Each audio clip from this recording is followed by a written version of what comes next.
धर्म को जो जानता भी नहीं वह मेरी भक्ति भी कैसे कर सकता है। अधिकार भक्ति का कर सकने का होते हुए भी भक्ति जो सार्थक और सफल नहीं, वह भक्ति होकर भी कहाँ भक्ति कही जा सकती है।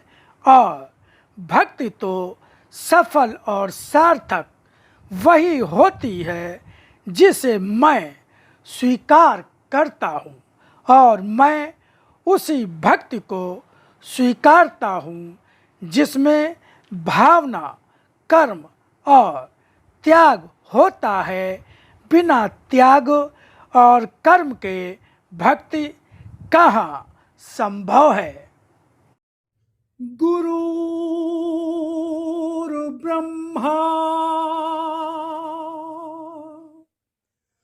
गुरुर्विष्णु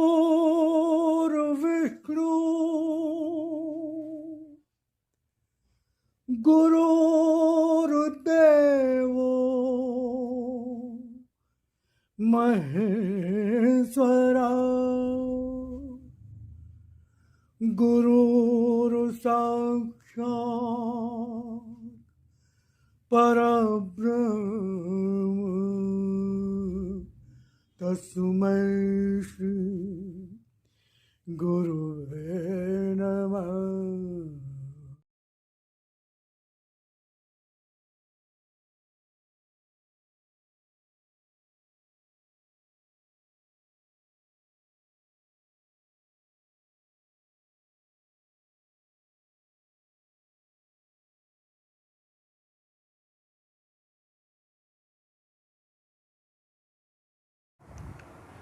वाणी को जीवन का धर्म मानो।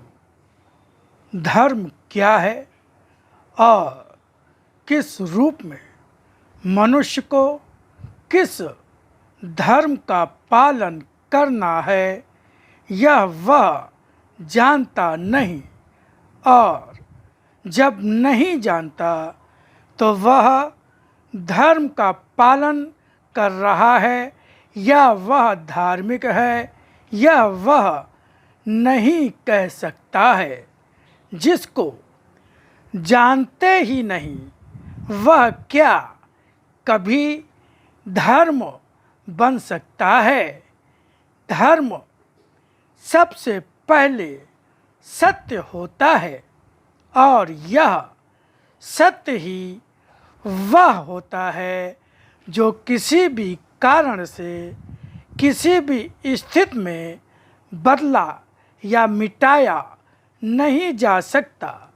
इसका रूप सदा सर्वदा एक ही रहता है। इसका सत्य तो अक्षय और अनंत ही है, असीम रूप है इसका। इसकी रक्षा के लिए कितनी भी विकट स्थिति में क्यों न रहना पड़े, मगर इसे छोड़ा नहीं जाता। इसी तरह धर्म भी ऐसा होता है जो सदा सर्वदा एक ही रहता है।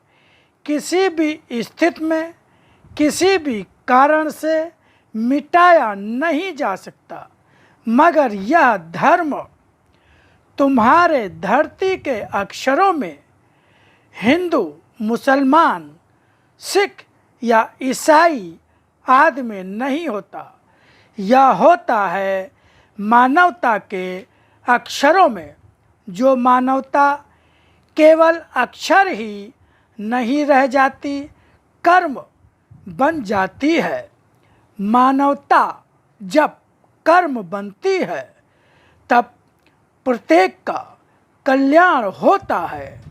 यह मानवता किसी एक के लिए सुरक्षित नहीं होती, न ही यह किसी एक की ही सुरक्षा करने और अन्य की हत्या करने का अधिकार देती है। जो भी ऐसा करता है वह धर्म शब्द को भी नहीं जानता, फिर अपने को भला धार्मिक भी कैसे कह सकता है।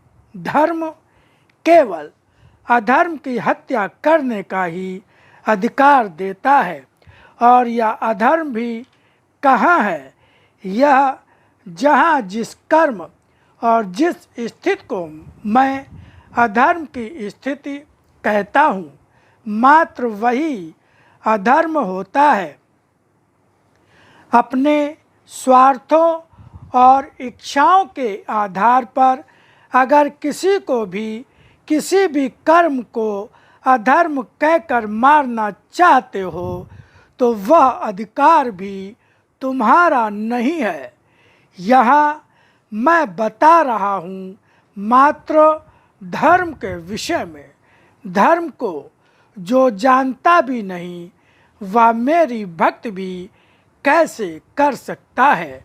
अधिकार भक्ति का कर सकने का होते हुए भी भक्ति जो सार्थक और सफल नहीं, वह भक्ति होकर भी कहाँ भक्ति कही जा सकती है।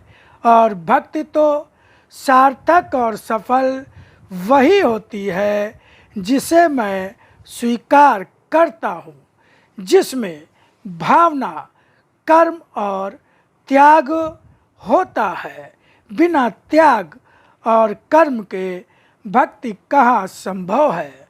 और कर्म करने के लिए भावना तो होनी ही चाहिए, और जब भावना भी साधारण नहीं, प्रबल भावना जो आवेग और आकुलता से भरी हो, जो कुछ भी त्याग करके मेरे लिए कर्म करवा सकने की हो, वही भक्ति कही जा सकती है। धर्म साधना का मुख्य अंग होता है।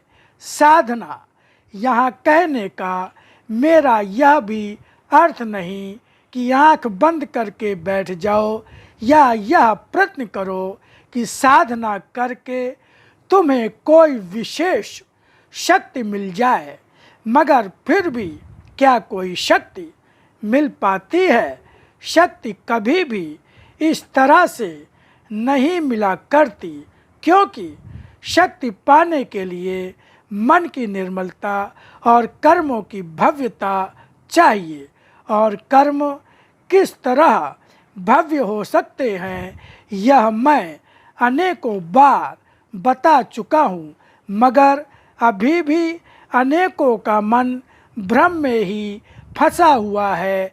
कर्म जो किसी भी अन्य के हित और कल्याण के लिए किए जाते हैं, मनुष्य के मन का भावनात्मक स्तर ऊंचा करने वाले होते हैं।